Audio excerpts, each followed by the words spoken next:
Bonjour tout le monde, comment allez-vous? Moi ça va très très bien, j'ai les lunettes dégueulasses. J'ai les lunettes dégueulasses et ça c'est inacceptable. J'ai toujours les lunettes dégueulasses, hein.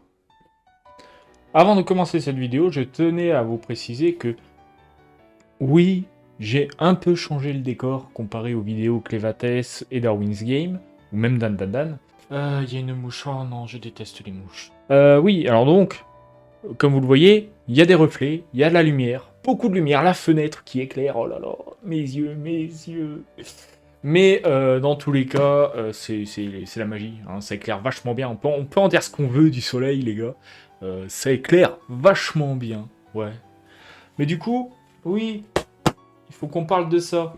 Il faut qu'on parle de ça, il faut qu'on parle du tome 1. Éviliteur. La vache la mouche. Oh, je l'ai smashé sa mère. Si on a ralenti, alors je sais pas si la caméra va avoir capté la mouche. Bah, Éviliteur, ça fait un très bon tue-mouche, les gars. C'est une série en 3 tomes par Issei Fuku. Issei Fuku. Et dessiné par Kojino. Mais avant de vous en parler, parce que c'est la tradition, c'est des mangas de chez Kiyun. Hein. Et Kiyun, j'aime bien, ils font des petits trailers sympas. Je vous balance le trailer, c'est parti.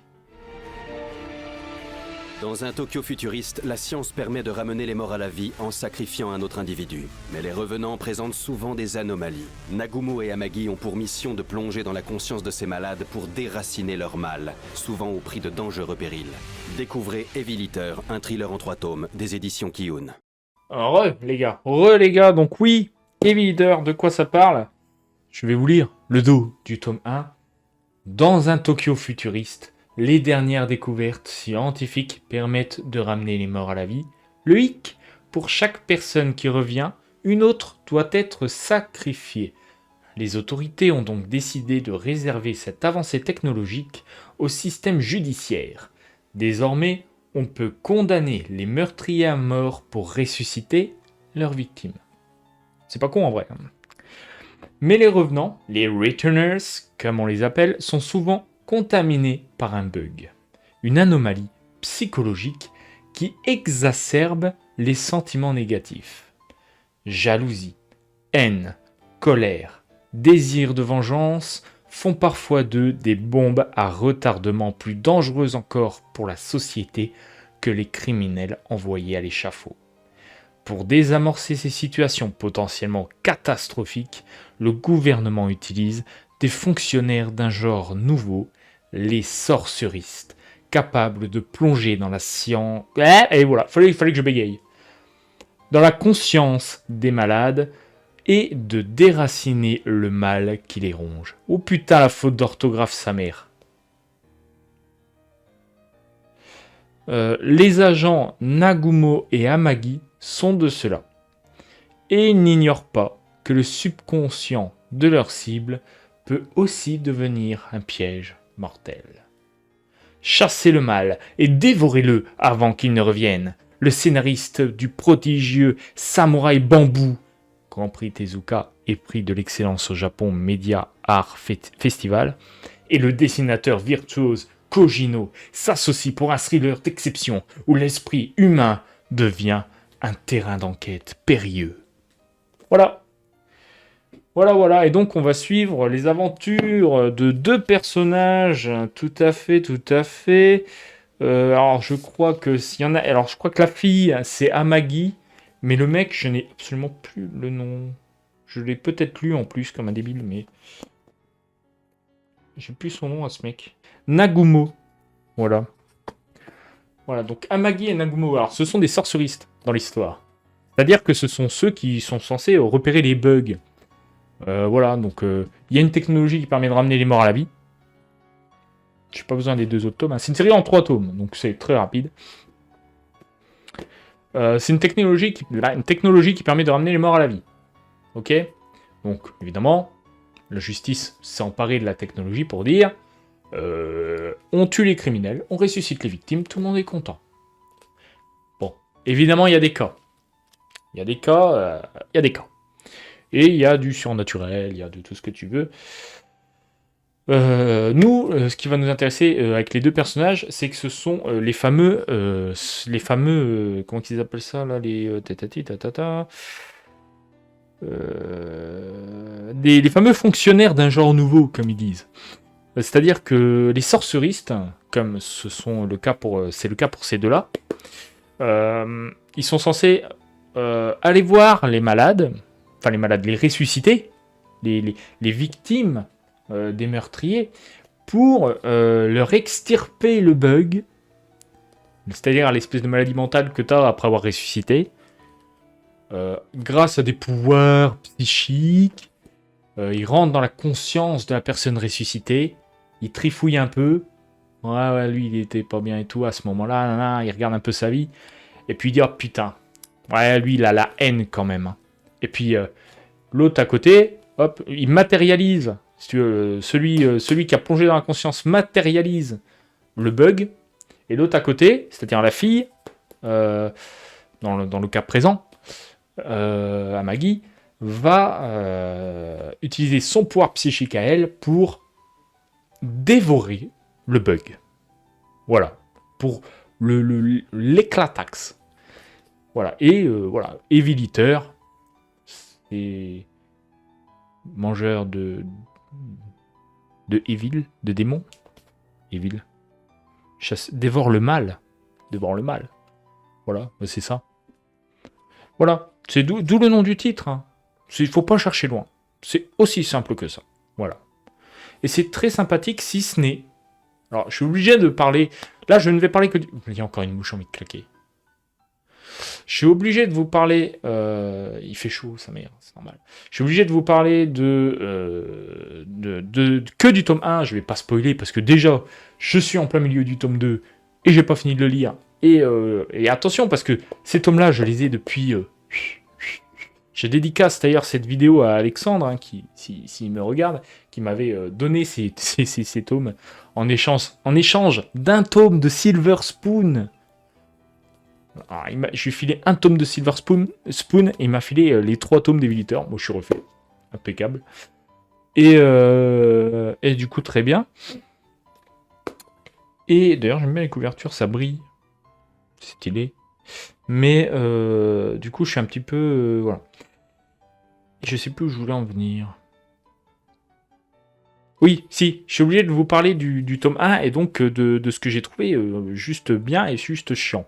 Déjà bien, le scénario, global, l'histoire, on suit la vie de ces fonctionnaires et des cas assez particuliers sur lesquels ils peuvent tomber. Ils peuvent tomber sur un mec qui voulait pas être ressuscité, ils peuvent tomber sur des cas un peu spéciaux et c'est intéressant de voir comment que ça se passe. Et ce que j'ai trouvé de bien aussi dans ce premier tome, c'est la fin en fait. C'est en fait là où on a eu une bonne introduction du métier de sorcereur. À la fin, allez, on lance le scénario, c'est parti.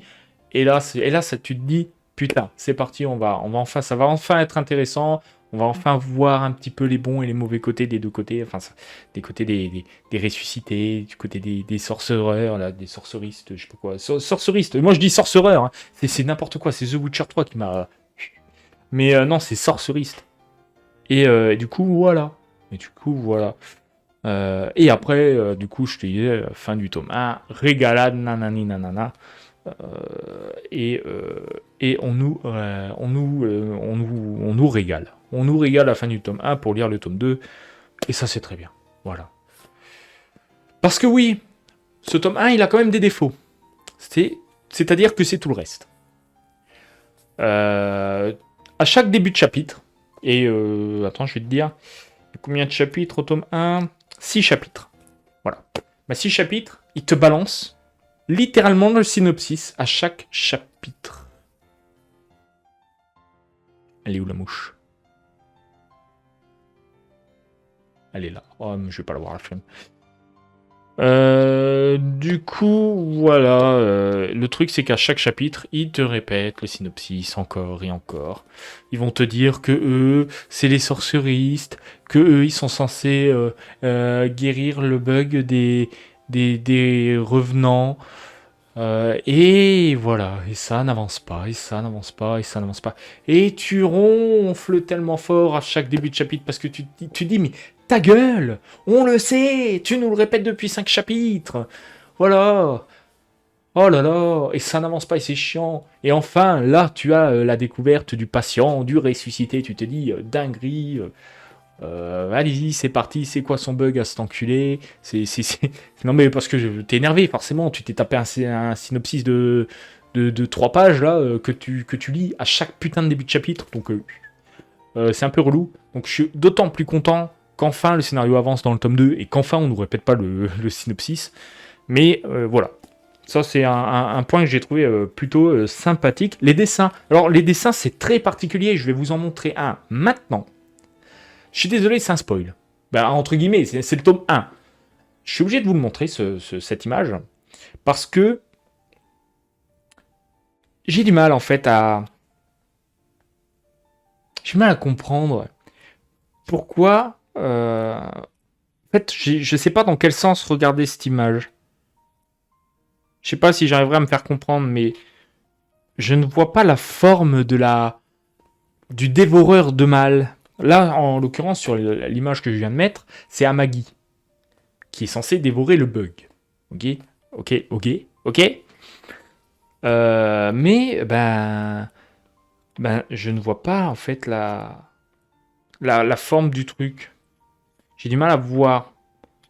Alors, je ne sais pas si c'est volontaire, mais hormis ça, franchement, c'est pas dégueulasse. Hein.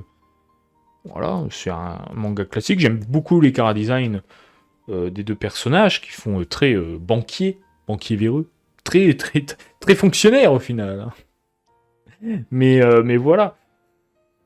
Non, je pense que je peux vous conseiller quand même de lire un petit peu Heavy Eater. Voilà, c'est un truc qui date un peu. Alors, est-ce que c'est encore trouvable aujourd'hui? Je ne sais pas, parce que c'est vrai que moi, je l'ai acheté il y a des siècles et des siècles. Et donc, vous, je ne sais pas si vous pouvez vous en procurer. Dans le doute, Kiyun, s'il regarde cette vidéo, proposez. Proposez, sinon je vais être obligé de leur dire de lire les scans et ça va être chiant parce que j'aime pas ça. Mais voilà, si Kiyun regarde cette vidéo, proposez des alternatives pour lire Révélateur parce que je l'avoue, je me suis pas renseigné. Moi, je les ai. Et voilà, cherchez peut-être d'occasion, mais essayez de vous procurer au moins un tome d'Éviliteur. Ne vous fiez pas au début, par pitié, parce que sinon, vous allez ronfler très vite. Essayez de le finir, et si ça vous tente, allez-y, sinon, revendez le tome 1, et c'est pas dramatique. C'est pas une série exceptionnelle, mais je pense elle a son public, et ça peut être très intéressant. Voilà, ce n'est qu'un 3 tomes, ça prend pas de place dans une collection. Ici, vous voyez, le tome 1, il est rouge, mais évidemment, il y a 2 autres tomes. Le tome 2 qui est bleu, voilà.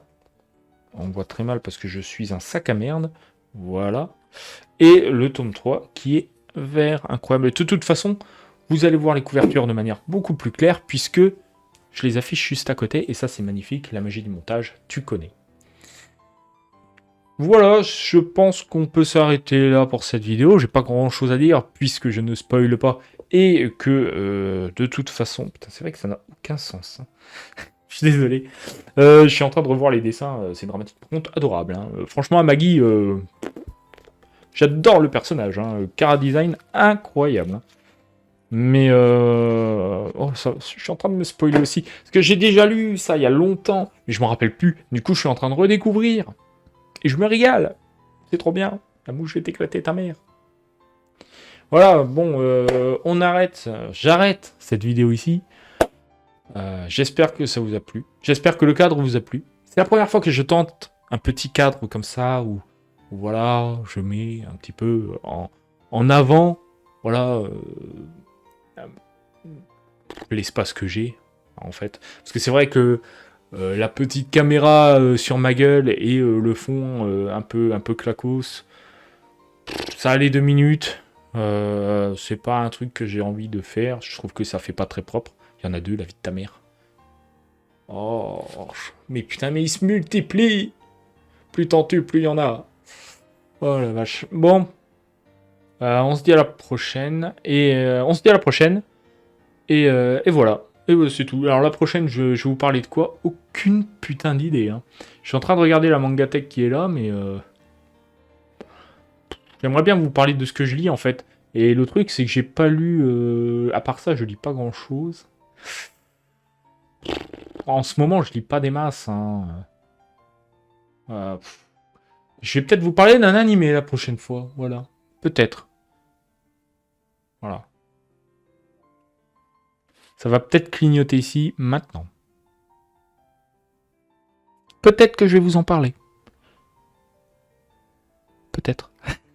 Mais à la prochaine. À la prochaine les gens. Des bisous. Ciao.